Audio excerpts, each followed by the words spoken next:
Right now, Hurricane Matthew is lashing Florida's east coast. We've got team coverage of this storm. Meteorologist Dennis Phillips is in now to join meteorologist Ivan Cabrera. I want to check in with both of them for the latest on this storm. Yeah, Ivan is in. Dennis has been in pretty much all night covering this storm, no question about it.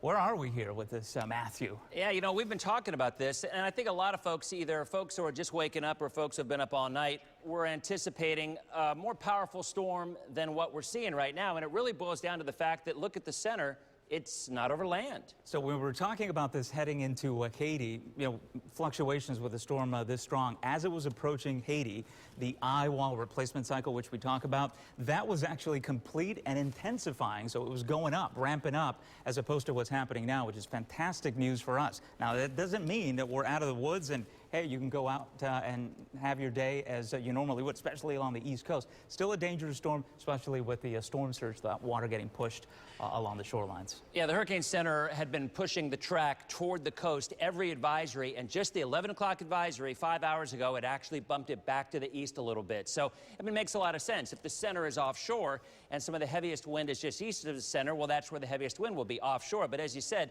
I mean, we think back in 2004, how many of us were here when Charlie was on the way right toward the Tampa Bay area and it made a sudden turn? Lindsay's over there raising her hand. I mean, it's one of those things that sometimes you just can't expect. So we don't think that's going to happen. We're pretty confident in the way this is, but you never let your guard down with the tropical storm. Yeah, so 120-mile-an-hour winds, just to reset the top of the four here, 938. That's still a remarkably low pressure there. So it hasn't in any way significantly weakened it here, but we'll talk about this and what the impacts will be for our area, which, by the way, have not changed since we last spoke, right? That we've been talking about tropical storm conditions for our viewing area. That is still going to be the case, I think, today with some of these squalls as they come in from northeast to southwest. But for the East Coast, what has changed is the storm is staying offshore a little bit. And this was always a storm that had the strongest catastrophic winds, so very close to its core, that when you talk about it staying offshore, that makes a huge difference. If this was about 20 miles to the west, we'd be probably talking about gusts over 100 miles an hour, certainly triple digits here. So right now what we're doing at NASA 67-mile-an-hour wind gusts.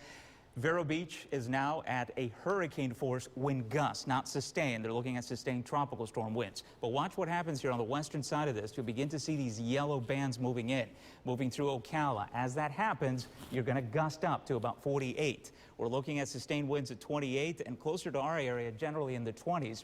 But we're expecting that as the bands move through, for those wind gusts to pick up. Are they going to be catastrophic wind gusts? No, we never thought that. They are going to be tropical storm force wind gusts, 40, perhaps 50 miles an hour. That's going to be enough to perhaps bring some power lines down, and the power issue will continue to be with us as far as losing it today.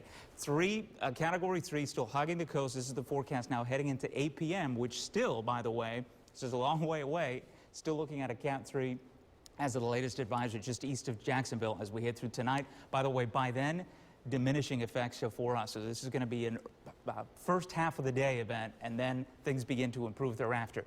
Remarkable the radar here on Titan. I mean, how many times do you see this? A hurricane there right along the coast, and on the western side of it, you see these little bands there that are setting up, or not little, big bands. Those are the ones that will contain hurricane force winds, and if they touch the coast, and some of them will, we are going to continue to see some significant winds out of it. There's the line from the center, 40 miles out is the extent of the hurricane force winds, the extent of what would be the damaging winds, and those are still offshore, and they will likely continue to push up towards the coast. And so we're still thinking here that this is going to be a significant threat as far as that water getting pushed in, and we call that the storm surge. Right now, current winds, again, from the upper 60s to mid-70s, Vero Beach down to about 51. Locally, we are doing okay, and Lindsay will talk about the Skyway and the potential closures here, but we're generally into the 20s. So with those hurricane force winds and that water that has been piling up throughout the last couple of days pushing towards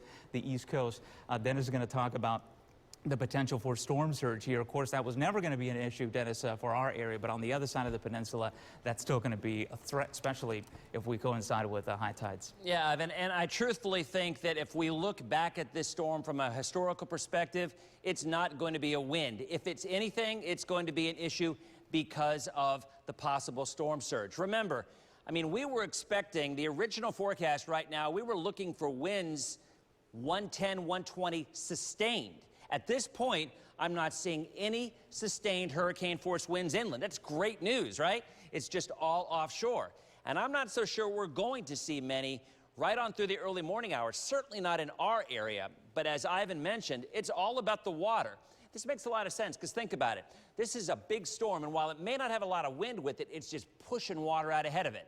So what's happening is it continues to push until there's no place for it to go. If it were being pushed out to sea, we'd have no issues. But it's going to push until it gets into an area where that water has to go somewhere, like pushing water up against a wall and causes it to rise. Well, that wall could be up around Jacksonville, southern Georgia, and that is our biggest concern right now. It's always the expression, you run from the water, you hide from the wind. Well, the wind has certainly been an issue offshore, but not so much onshore. So the storm surge, this is something we're very concerned about. I mean, Daytona's got that boardwalk right there, and you have to wonder if they get an 8 to 10 foot surge, if that boardwalk is going to take a hit. I think of St. Augustine, beautiful town, a lot of those old buildings and those massive trees. That's an area that's never been hit by a major hurricane.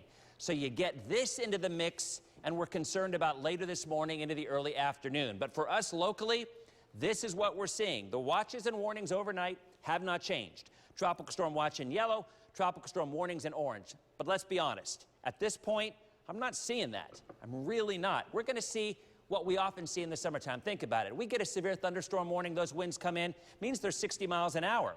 Well, these bands that are rolling through have 60-mile-an-hour winds in them. So that's what we're going to see. You're going to get a band of rain. It's going to howl for about 15, 20 minutes, and then all of a sudden, it's done until the next band comes in.